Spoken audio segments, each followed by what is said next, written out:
ఏం చేపలండి? వంజరాలు. ఆ? వంజరం పార.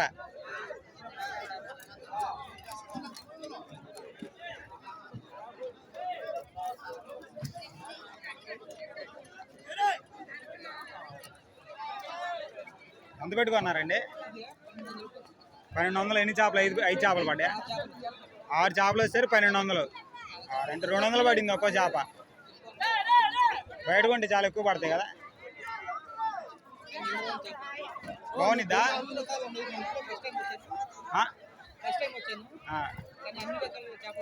ఏ ఊరు మీది? చెరుకుపల్లి. 30 కిలోమీటర్. 50 కిలోమీటర్.